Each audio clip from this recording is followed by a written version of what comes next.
Do you feel safe? Most of the actions were hidden. Subscribe to Reaction LG now to see which park you should avoid next.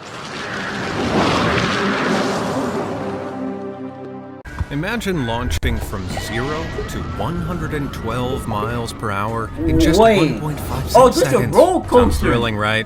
But for one roller coaster ride, that heart-pounding speed... I never expected a roller coaster to permanently actually shut be dangerous. down. For that, I really and many actually more gotta rides pay that attention met a before I grim go on a roller fate. coaster Keep now. watching. Dodonpa at Fuji-Q Highland Park in Japan wasn't just your standard roller coaster. The fastest coaster in the world when it debuted in 2001, the ride's insane acceleration. Why would y'all make it the fastest roller coaster in the world? Like, y'all couldn't make it decent and safer? Saw riders subjected to forces so intense, they rivaled the kind felt by pilots in fighter jets. Sounds like the thrill of a lifetime, right? Now it was, but I see where y'all are trying to go. Disastrous consequences. The G-force That is kinda pushing riders stupid back in for their y'all seats to with actually go unimaginable for force, that type often of caused speed bones to and that type snap of and weight necks to on a roller fracture. coaster. The ride's over-the-shoulder restraints, intended to protect, instead acted like rattling cages, with no way to protect riders from the force. From December 2020 to August 2021, 18 riders sustained injuries while on the ride, including bone fractures and severe bruising, leading to mounting concerns over rider safety. While the ride never claimed a life, the injuries were stacking up, and the park's safety measures couldn't keep up with the danger. In August 2021, the park announced that Dodonpa would close to allow for an investigation into the incident. Despite attempts to fix the issues, there was no use. In March 2024, Fuji-Q Highland made the difficult decision that Dodonpa... Now y'all want to make the decision? When was that? Y'all should make the decision a long time ago before that even happened. ...would never reopen. It's June 9th, 1991, at Kings Island, Ohio. The summer season is in full swing, and everyone's enjoying the amusements, blissfully unaware that today is set to become one of the most bizarre and don't tell me it's gonna be another roller coaster history. At 9:25 p.m., a fresh batch of riders board the Flight Commander, a distinctive aerial attraction featuring 22-person pods that circled a central tower, but the swings go a allowing little riders higher to control their capsules with joysticks, moving them up or down, and even rolling them a full 360 degrees. The whole ride lasts just around 90 seconds. Like right now, y'all think it's not a bad ride. But it did. One rider, 32-year-old Candy Taylor, was riding solo in her 2-seat pod, a choice that placed her in unexpected danger. Though the Flight Commander included over-the-shoulder harnesses to secure riders, there was no seat divider between the two seats. With the harness on the empty seat next to her unsecured, Taylor was immediately at risk. As the capsule tilted and rolled, strong sideways forces pushed Taylor out from under her own harness and into the vacant seat. With nothing there to restrain her, she was fatally thrown from the pod. So you're telling me that she got swung out her own seat to the seat that didn't have nobody in there and then fell, immediately shut down that ride. Easiest part. The Flight Commander incident was only the second major incident to occur at Kings Island that day. Less than 1 hour earlier, another guest, 22-year-old Timothy Binning, was crossing a wooden walkway over the park's Beer Garden Lake when he reached over to splash some water. When he did, he was... When I saw the title talking about theme parks, I thought it meant like the rides in theme park. It's talking about theme park that you should not visit. Theme park you should not go on for vacation. Suddenly jolted by a shock of electricity, he fell into the electrified water. His friend, 21-year-old Eddie Haithcote, and park security guard, 20-year-old Daryl Robertson, both jumped into the water to save him, but only Timothy made it out alive. With 3 deaths occurring in just 1 hour, there were serious concerns. Kings Island was later fined $23,500 by the Occupational Safety and Health Administration for failing to secure the faulty aerator pump in the water that caused the surge. As for the Flight Commander incident, Taylor suddenly didn't make it through her injuries. After a 6-week investigation, it was determined that her fall was largely caused by the lack of seat divider between her and the empty seat next to her. Taylor's family eventually settled in court with Kings Island for $336,000 I feel so and sad went on for to a sue the family ride's manufacturer, lost Intamin, kids for a further in the, $8.8 theme million. parks. The ride was reopened in April 1992 with new and improved. Why would y'all open it? Like, didn't y'all just already seen what happened? So y'all should like say, hey, we're gonna shut down this ride, and we're gonna still open it, but shut down that ride. Improved like, safety that ride? modifications, including a new seat divider, lengthened lap bar, and a recessed joystick that could only be operated if both seat restraints were securely locked. But it wasn't enough to repair its broken reputation. By 1995, the park made the decision to permanently close and dismantle Flight Command. After its removal, the ride was relocated to Flamingo Land Amusement Park in the UK, where it operated under the name of Top Gun, until it was permanently taken out of service in 2004. While most theme park rides...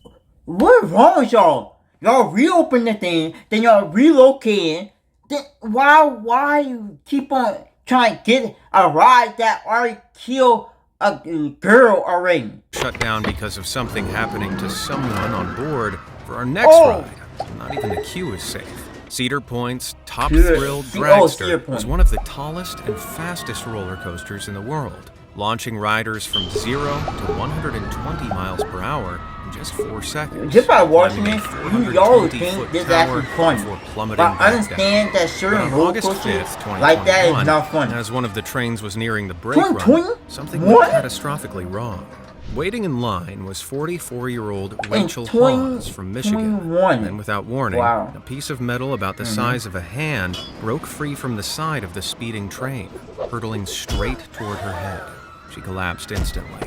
Emergency crews rushed her to the ICU with a severe brain injury and multiple skull fractures. Investigators identified Rachel had been struck by a flag plate, a heavy L-shaped metal object that bolts to the body of the coaster trains. When they examined the coaster, they found dents and twisted metal in the brake section that all contributed to the accident. Turns out the bolts holding the plate in place had loosened and then suddenly snapped due to an overloading weight.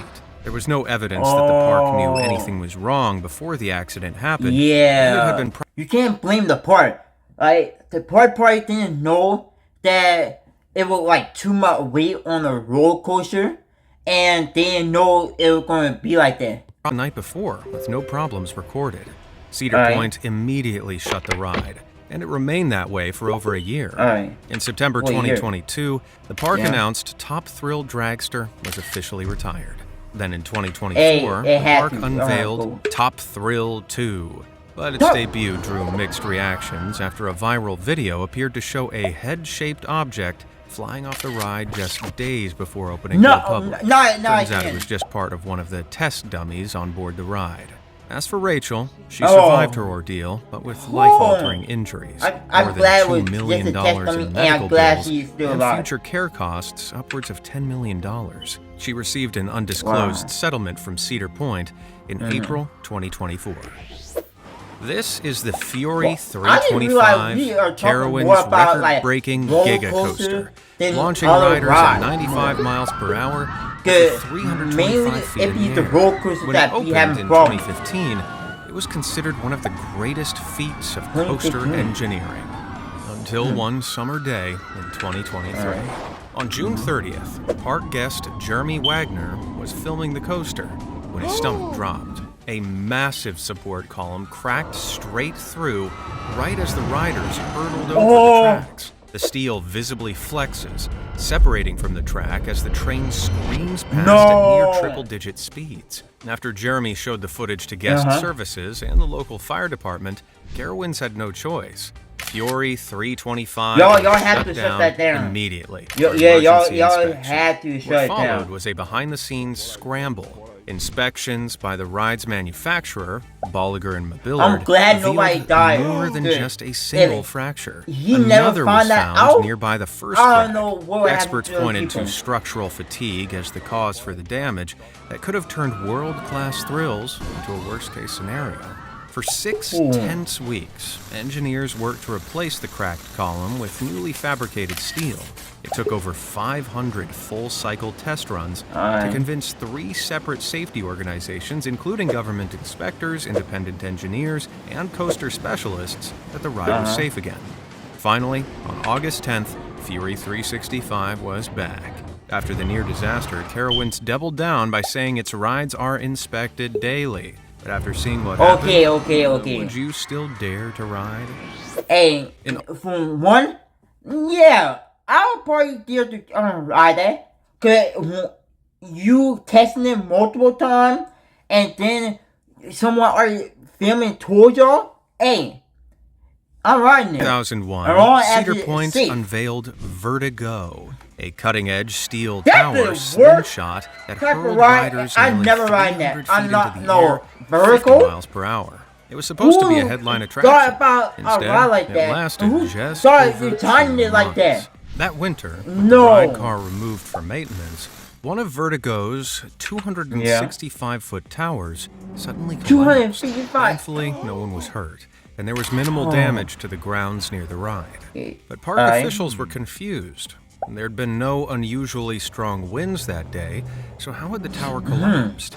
It was later found the cause was vortex shedding, a deadly engineering phenomenon where steady winds swirl around a tall structure, creating little whirlpools of air that slowly push it from side to side.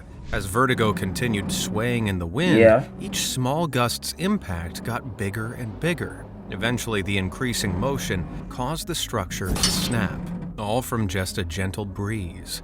Engineers warned that if the same wind conditions had hit while the ride was operating, the structure could have buckled mid-ride, sending riders plunging from hundreds of feet in the air. So rather than gamble on retrofits, Cedar Point tore Vertigo down before the next season, quickly erasing one of the park's shortest-lived but potentially deadliest dumbest ride ever. Imagine the tallest freestanding drop tower on Earth. 430 feet, riders sent plummeting at 75 miles per hour. That was Orlando Freefall at Icon Park. Billed as a thrilling marvel until everything went terribly wrong. On March 24th, 2022, 14-year-old Tyree Sampson, visiting from Missouri, boarded the ride with his friends. At the time, Tyree weighed nearly 383 pounds, well over the ride manufacturer's 286. Yeah, why y'all didn't tell me, hey, if you over the limit that listed on the rule, you can't ride free fall. It was later discovered by investigators that his seat's safety sensor had been manually switched off to allow him to board, doubling the normal harness gap to fit larger riders. That adjustment meant the ride's computer safety system thought Tyree was secure, when in reality, he wasn't. As the ride descended and engaged braking, Tyree slipped through the restraint and fell, resulting in an unimaginable tragedy. Within moments... For one, why allow someone that big on the ride in the first place? No matter if the thing was switched off, why still allow him on it anyway? The ride was closed, and by March 2023, the structure was completely demolished. In December 2024, a civil jury awarded Tyree's parents $310 million. The park should found know the ride's better manufacturer than allowing him on there legally in the first responsible for egregious safety failures. Yeah. Meanwhile, a whistleblower technician's testimony revealed he had flagged seat sensor overrides, overheated locking cylinders, and crack-filled gondola joints, alleging that park officials ignored these warnings. Tyree's death spurred the Tyree Sampson Act, legislation signed into law in May 2023 requiring rides over 100 feet to include seatbelts and more robust restraint systems. An industry wake-up call, but y'all got devastating loss. I understand this. Tyree Sampson already over the limit of 200 something, right? So even if the sensor wasn't working, y'all should already say, hey, I don't think you can ride. Like, I'm not saying you're fat at all. I'm saying I'm trying to keep it safe. This was supposed to be Scandinavia's largest ever water park, promising record-breaking slides and state-of-the-art safety systems. We're going water parks too. Just weeks before opening, a massive explosion ripped through the building, tearing apart its unridden slides. Fire crews rushed to the scene in a desperate search for survivors. It took 4 days to fully extinguish the building. When the flames finally died down, one question remained. How does a brand new water park just explode? Right there. Oceana Waterworld had been under construction for nearly 4 years as part of an expansion of Liseberg Theme Park in Gothenburg, Sweden. But on February 12, 2024, with workers putting the final touches on the project, disaster struck. One of the last tasks involved the Rattler, the park's most complex slide, which needed a plastic diversion pipe installed to redirect water through parts of the slide. The pipes were joined using electrofusion, a technique that heats metal coils to melt the plastic together. It's precise work that requires specialist training, and if done incorrectly, the electric coil can be left exposed and ignite. Problem is, no one on site was qualified in electrofusion, and because of this, they were unaware that the installation presented a fire risk. To make matters even worse, Oceana didn't yet have a working fire alarm system as it was undergoing testing. They had no not working fully fire alarm, so operational. no one could At 9 tell a.m., workers if began fire the happened. welding process. Around the same time, inspectors touring the site reported smelling something like burning rubber near the Rattler. But with no alarm sounding, they assumed it was nothing. By the time anyone realized what was happening... Wait a minute. So, you smell the fire, and instead you go and fix the problem, you just say, nah, we ain't got no fire alarm working right. The fire had reached a gas line inside the tower, prompting the huge explosion, sending shockwaves through the structure and fireballs racing down the enclosed slide tunnels. 16 workers were injured, and one construction manager tragically lost his life in the incident. Investigators later confirmed the cause was down to faulty welding of the diversion pipe, as well as a construction site plagued by poor oversight and mismanagement. But surprisingly, that wasn't the end of Oceana. Liseberg soon announced plans to rebuild the water park with renewed safety measures. So it might be wise to wait a little while after opening day before booking your tickets. Just saying. When Universal Studios Florida unveiled Hagrid's Magical Creatures motorbike adventure in 2019, it was billed as the crowning jewel of the Wizarding World thrills. Guests queued for hours to speed alongside Fluffy and all their favorite magical creatures. But in summer of 2021, the ride's reputation went from magical to Gilderoy Lockhart-level disastrous, courtesy of a swarm of uninvited guests. Bees. It started when park goers... How did bees get to that ride? It gotta be something to do with honey. If it's something to do with honey or something sweet, then I can see why the bees are around it. In the ride queue began reporting a strange but persistent low drone that wasn't coming from the ride speakers. By midday, the staff discovered an active hive on the ride lot. And soon, thousands of bees were swarming the ride. What followed was an emergency operation. Riders were evacuated, queues shut down, and a specialist beehive team was called in to safely relocate thousands of irritable honeybees. The closure lasted less than 48 hours, but the buzz it created certainly wasn't the type of marketing promo Universal had hoped for. It definitely wasn't the marketing promo. It's July 26th, 2017. And one of America's most popular traveling fair rides was about to begin what no one knew would be its final run. At the Ohio State Fair, the Fireball, a massive pendulum that swings and spins riders high into the air, was packed with thrill seekers. Then, in front of a crowd of stunned onlookers, a nightmare unfolded. One of the ride's gondolas broke free mid-swing, hurling passengers through the air. Among them was 18-year-old Marine recruit Tyler Jarrell, riding with his girlfriend, Keziah Lewis. Just minutes earlier, the ride operators had moved them to a different seat because of a minor technical issue. with a small change that would prove devastating. When the ride's arm snapped, Tyler was thrown with fatal force. Kezia survived, but with life-changing injuries. Investigators soon uncovered the cause. A severe hidden corrosion inside the steel support arm, with some parts worn down to just 3 millimeters. Other arms showed similar decay, meaning that any one of them, or all of them, could have failed at any time. Even worse, they discovered that the ride manufacturer, Dutch-based company KMG, had known for years about a design flaw that allowed water to collect in... See, I be thinking it'd be the people, not the people on the ride functionality, but most of the time, it mainly the people who make the ride actually. Arms, creating dangerous rust.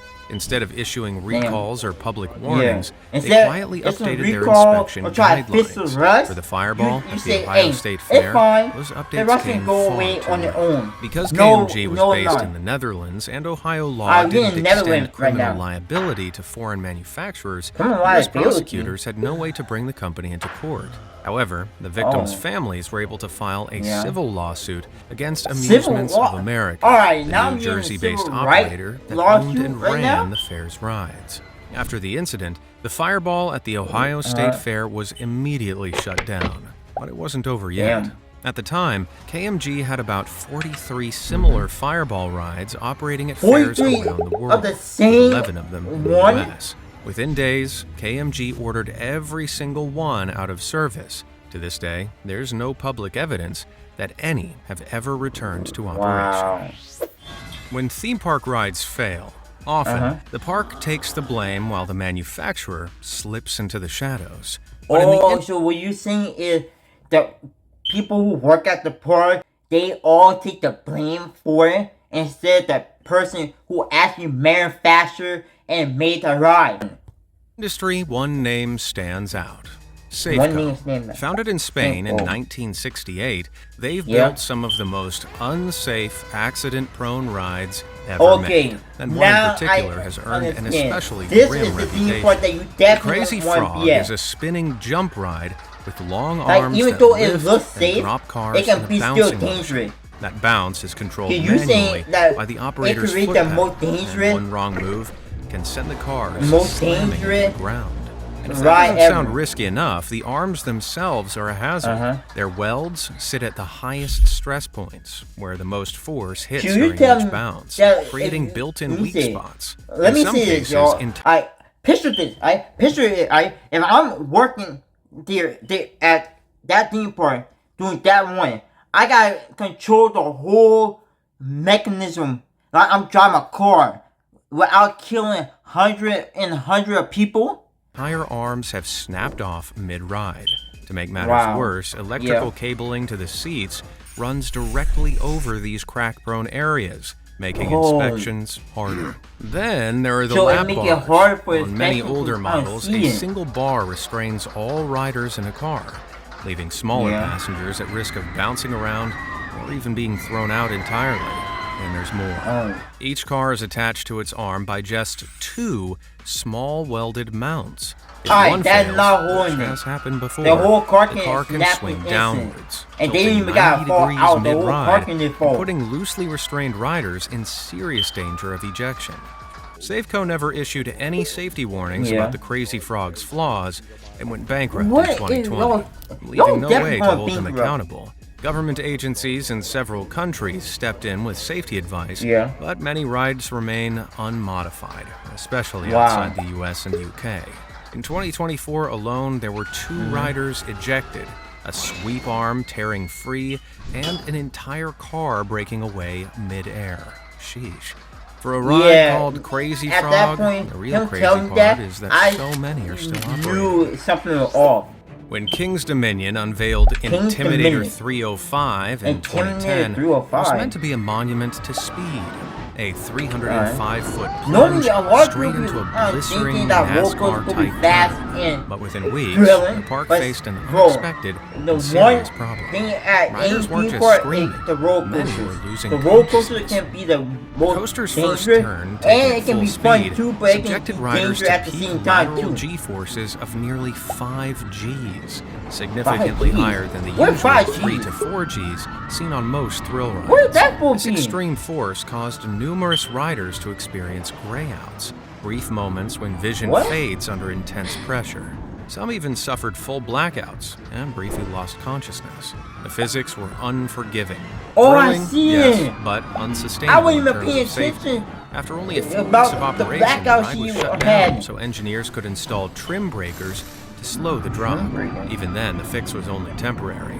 Over the 5 to 6 month off-season, the park redesigned the turn to make it less aggressive and reduce the lateral forces. When Intimidator 305 reopened, it was still fast and exhilarating, but no longer a test of human circuit. When you actually find the problem, the ride can be safe and you can reopen it. But when you let the problem just go, then you definitely will have to shut down the park, or you probably might have to shut down the ride.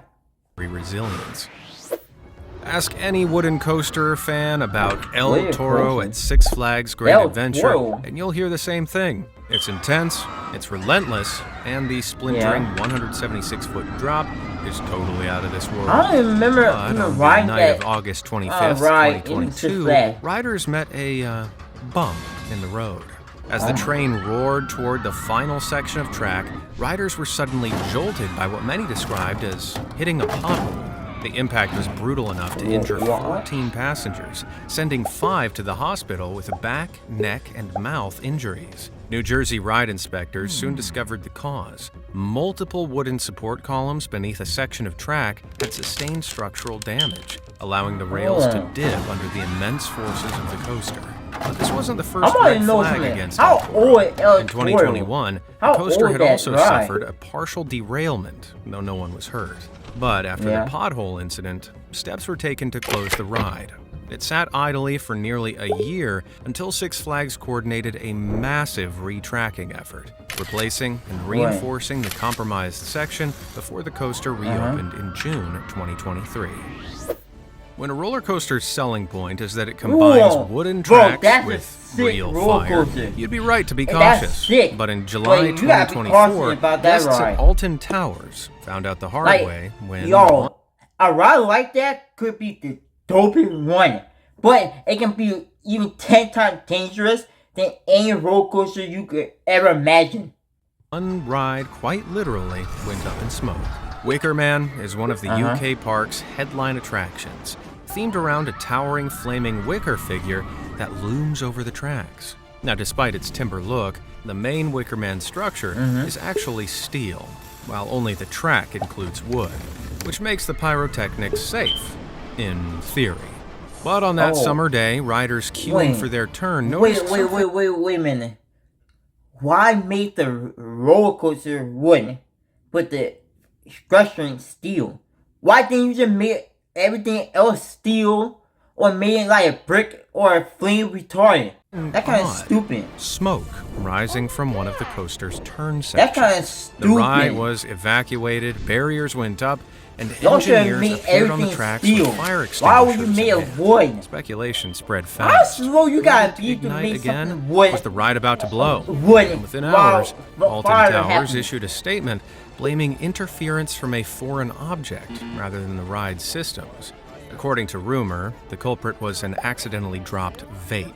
It's thought it must have fallen from a rider's pocket, was struck by another train, and its battery ignited right on the wooden track section. Thankfully, the ride's wood is treated with flame retardant, so the blaze was contained quickly. I take back what I was saying about the ride. Repairs, Wicker Man was back in action 3 weeks later. I take back what I was saying about Towers were Wicker right to be Man. cautious. In 2023, a far more serious blaze broke out at French theme park Futuroscope when their roller coaster Objectif Mars caught fire as it rolled into the loading platform. The flames started beneath one of the cars, triggered by a lithium battery that's built into the ride's design. The 2 guests inside managed to escape, but they recovered from their injuries. But it's hard not to imagine they got injured, but they're not dead. If the fire had ignited mid-run. Kennywood Amusement Park in Pennsylvania has been thrilling guests for more than 125 years. But that doesn't make its rides immune to problems. But I don't the want Aero like ride 360 I is don't one know of the what park's might main happen if I actually showcases. ride A structure of the twin yellow arms swinging riders sky high before flipping them head over heels.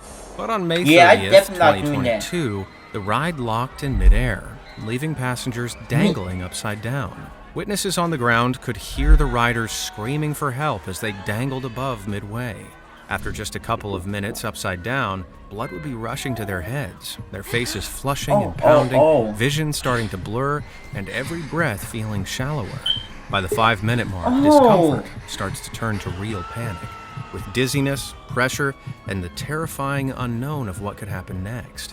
Luckily, it was at this point that maintenance was able to bring the Aero back to its rest position and evacuate the riders. After a check-over from medics, no serious injuries were reported, but there were plenty of shaken nerves. The ride was shut down for the day. From that. Behind the scenes, the park's engineers and government inspectors began combing through the attraction's systems. No official root cause was released to the public, but the decision was made. Aero 360 would stay closed for the rest of the 2022 season. When 2023 rolled around, the ride was still silent. Kennywood later confirmed the attraction was undergoing a full refurbishment, including a new control system and structural updates. So they try to make it spring more 2024, safer, after extensive off-season work and or testing, make people Aero like terrified 360 returned to Kennywood's lineup, gleaming with fresh paint and updated tech.